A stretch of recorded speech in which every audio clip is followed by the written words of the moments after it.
এখন গ্রীষ্মকাল, school college সব বন্ধ।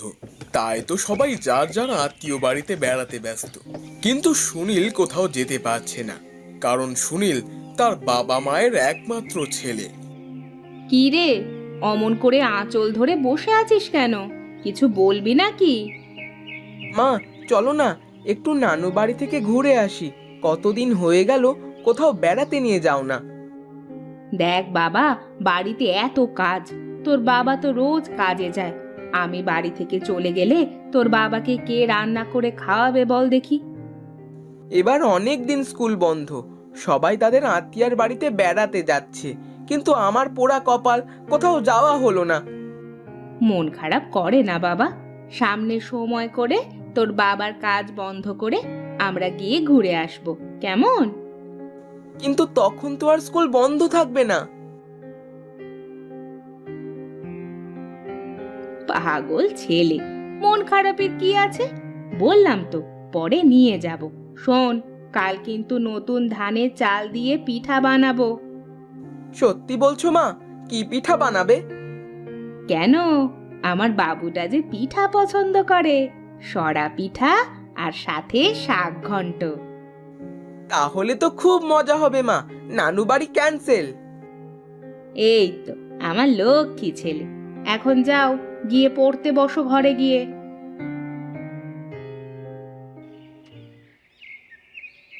সুনীল খাটের ওপর বসে পড়তে পড়তে জানালা দিয়ে বাইরের দিকে তাকায়। দূরে সে কিছু আলো উড়ে যেতে দেখে। কিসের আলো সেটা জানার জন্য মনের মধ্যে অনেক প্রশ্ন সুনীলের, কিন্তু কাছে কেউ না থাকায় সুনীল শুধু তাকিয়ে দেখতেই থাকে। আলোগুলো গায়ের সবচেয়ে বড় তাল গাছটার ওপরে গিয়ে বসে পড়ে। সুনীল চোখ সরিয়ে আবার পড়ায় মন দেয়।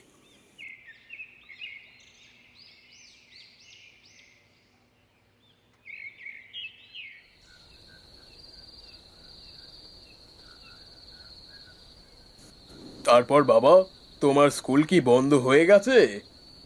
হ্যাঁ বাবা, বেশ কয়েকদিন বন্ধ স্কুল। তাহলে এই কয়দিন কি করবে বলে ভেবেছো তুমি? কি আর করব, বাড়িতে খাবো দাবো আর ঘুমাবো। বাহ, আমার ছেলেটা বেশ লক্ষ্মী হয়ে গেছে। এখন আর ছুটিতে কোথাও যেতে চায় না। ও কথা আর বলতে, কখন সে বায়না করে বসেছে। আমি একটু আটকিয়ে রেখেছি, কাল তার জন্য বাড়িতে পিঠে বানাবো। বাহ বাহ, তাহলে তো ভালোই হবে। আর হ্যাঁ, শোনো, তাহলে কাল পিঠা বানিয়ে কিন্তু সুনীলের হাত দিয়ে রূপা মাদের কিছু পিঠা পাঠিয়ে দেবে। ও কথা আর তোমার বলা লাগে? মা মরা মেয়েটা আর দাদা একা থাকে বাড়িতে, কি দিয়ে কি করে কে জানে। তুমিও তো একটু ওদের বাড়িতে গিয়ে খোঁজ খবর নিয়ে আসতে পারো। জানো বাবা, আমি না আজকে তারাদের ওই গায়ের তাল গাছের ওপর পড়তে দেখেছি। কিভাবে দেখলে বাবা তুমি? আমি জানালার পাশে বসে পড়ছিলাম, তখন তিন চারটে তারা উড়ে এসে ওই বড় তাল গাছের ওপর বসলো। কিন্তু তারাগুলো দেখতে গোলা আগুনের গোলার মতো ছিল। আচ্ছা ঠিক আছে, এখন খেয়ে নাও তোমরা, অনেক রাত হয়ে গেল।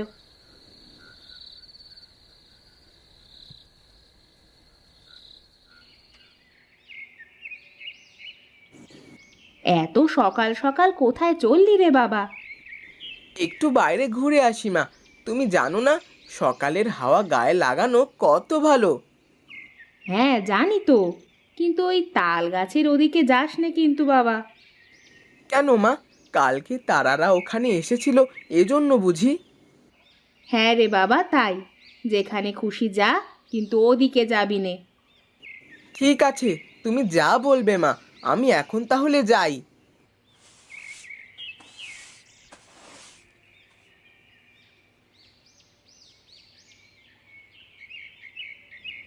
কি গো, তোমার কি আজ কাজ টাজ নেই নাকি?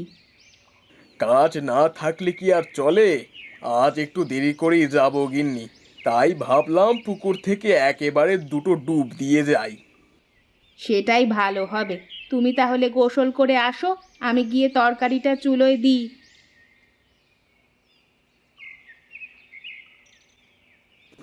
কেমন মরা মাছের গন্ধ পাচ্ছি, কিন্তু কোথাও দেখতে তো পাচ্ছি না। দেখি তো একটু। এ কি সর্বনাশ! এ তো দেখি কোনো মেচো ভূতের কাজ। তা না হলে এভাবে কাঁচা মাছ কে খাবে? না না, যে করেই হোক এই মেচো ভূতটাকে তাড়াতে হবে। আগে গোসলটা সেরে নি।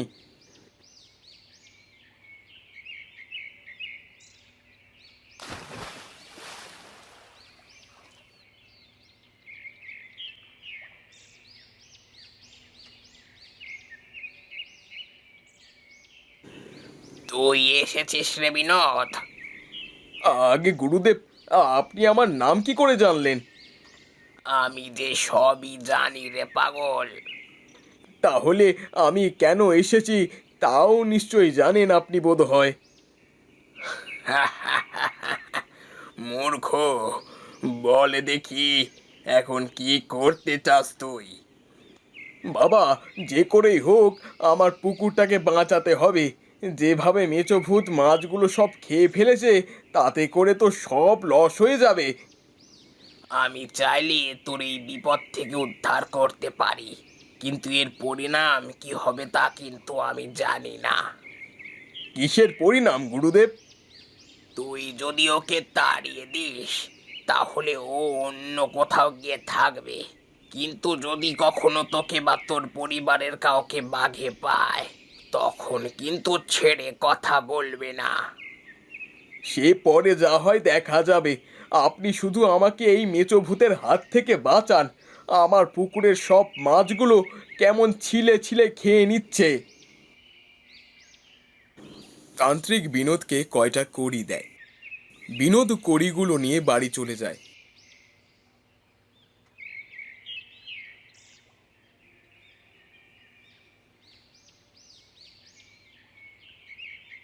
তারপর বিনোদ তান্ত্রিকের কথা মতো বিনোদ কড়িগুলো পুকুরের চারপাশে পুঁতে দেয়।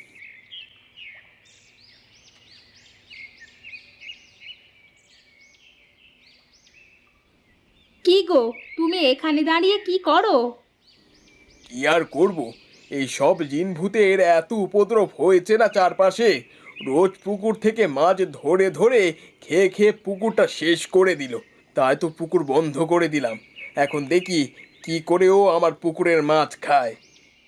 ওগো, সেদিন সুনীল কি বলছিল শোনোনি?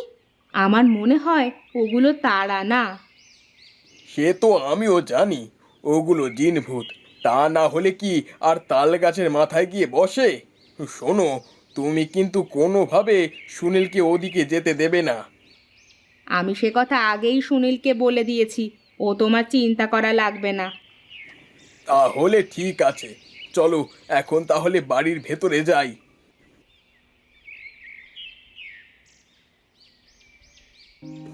বুঝলে কাকু, আজ না আমার জন্য মা পিঠা বানাবে। সত্যি তাই? তাহলে তো বেশ ভালোই হবে। ভালো কি করে হবে? তুই তো এখানে থাকবি, তাহলে খাবি কি করে?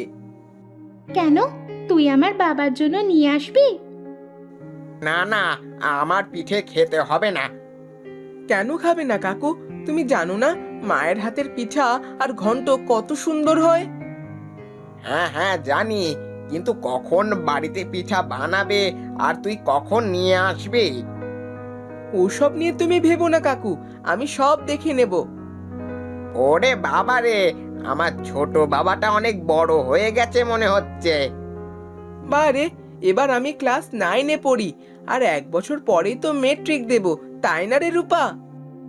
হ্যাঁ বাবা, সুনীল খুব সাহসী, দেখবি ও ঠিক পারবে। হ্যাঁ, এবার চল চল আমরা গিয়ে একটু খেলা করি বাইরে।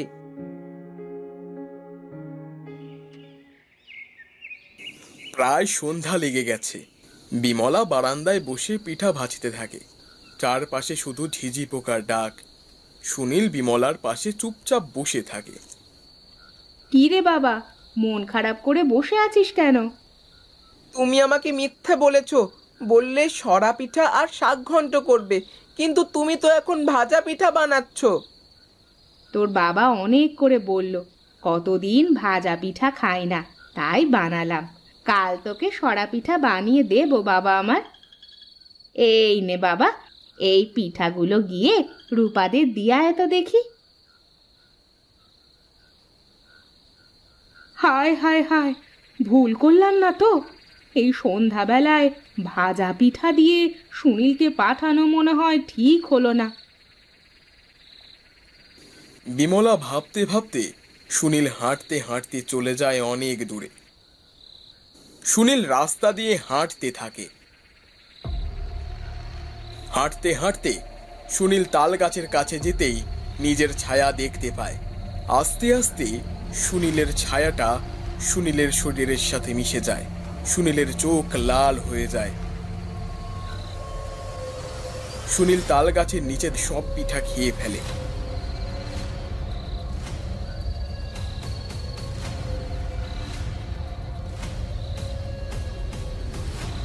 তারপর সুনীল আবার বাড়িতে ফিরে যায়।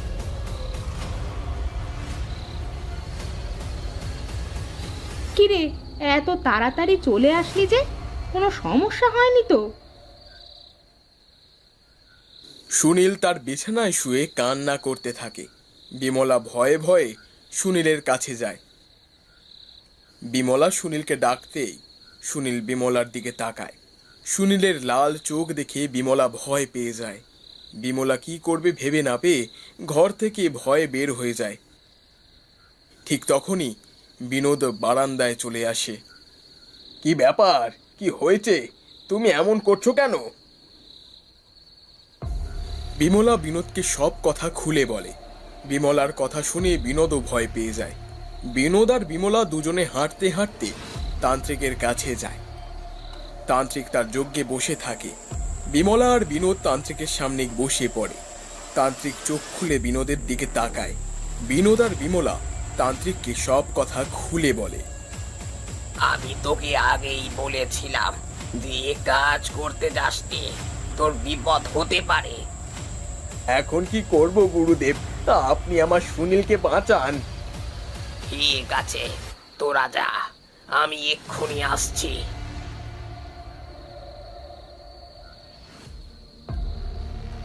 তান্ত্রিক উঠোনে একটা গোল দাগ দিয়ে তার মধ্যে সুনীলকে বসায়। সুনীল তান্ত্রিকের দিকে লাল চোখ নিয়ে তাকিয়ে থাকে। মনে হয় যেন তান্ত্রিককে খেয়ে ফেলবে। তান্ত্রিক বেশ কিছু সময় নানা তন্ত্রমন্ত্র পড়ে সুনীলের কপালে একটা পয়সা চেপে ধরে। বল, কেন এসেছিস সেই মানুষ বাচ্চার কাছে? কি চাস তুই? আমি আমি মাছ চাই, মাছ। আমাকে ও তাড়িয়ে দিয়েছে এখান থেকে। কিন্তু এই জায়গা তো তোর জন্য নয়। এই মাসুম বাচ্চাকে তুই ছেড়ে দে। আমাকে আগে আমার মাছের পুকুর ফেরত দিতে বল, তাহলেই আমি চলে যাব। তাই হবে গুরুদেব, কিন্তু আপনি আমার সন্তানকে বাঁচান। আমি ওর সব কথা শুনতে রাজি।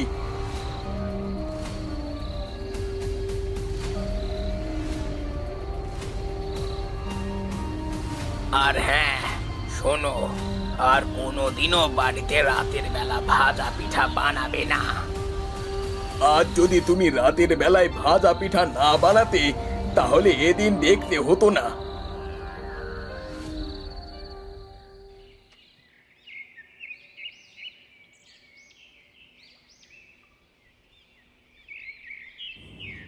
তারপর প্রকাশ একদিন সকালে পুকুরের ধার দিয়ে হাঁটতে থাকে।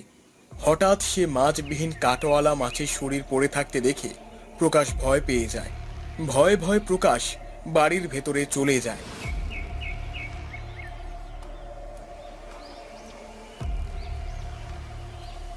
কাউকে কিছু না বলে প্রকাশ ঘরের ভেতরে গিয়ে নিজের বিছানায় শুয়ে পড়ে।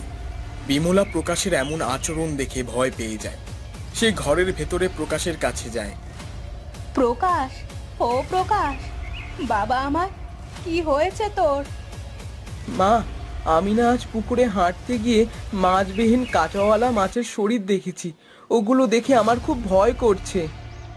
তোমার ওই পুকুরের দিকে যাওয়ার কোনো দরকার নেই বাবা। কিন্তু মা, তুমি তো জানো আমার পুকুরে ছাড়া গোসল করতে ভালো লাগে না।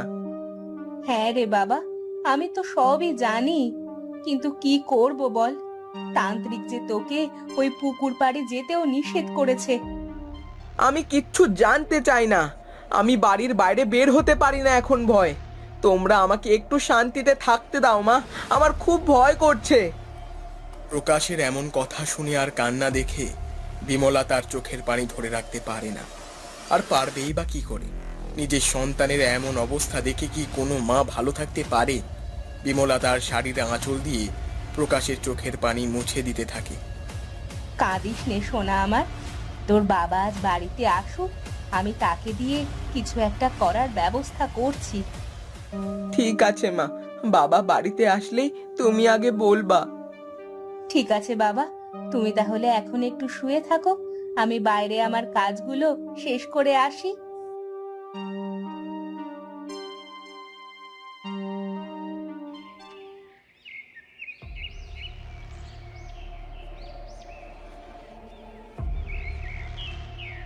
আমি জানতাম, আমি জানতাম তোকে আবারও আসতে হবে আমার কাছে।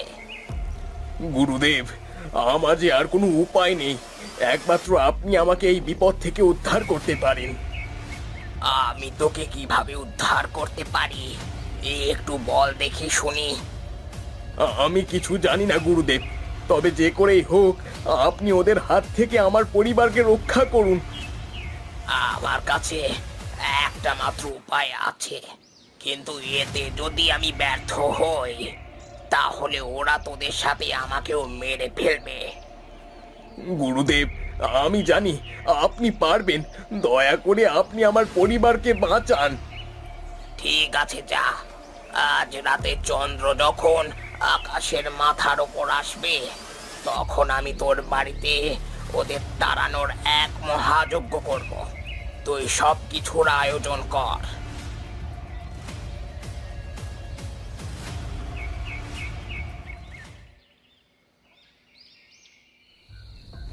রাতের মধ্যভাগে চন্দ্র ঠিক মাথার ওপরে তান্ত্রিক বিনোদের উঠোনে বসে যজ্ঞ করতে শুরু করে।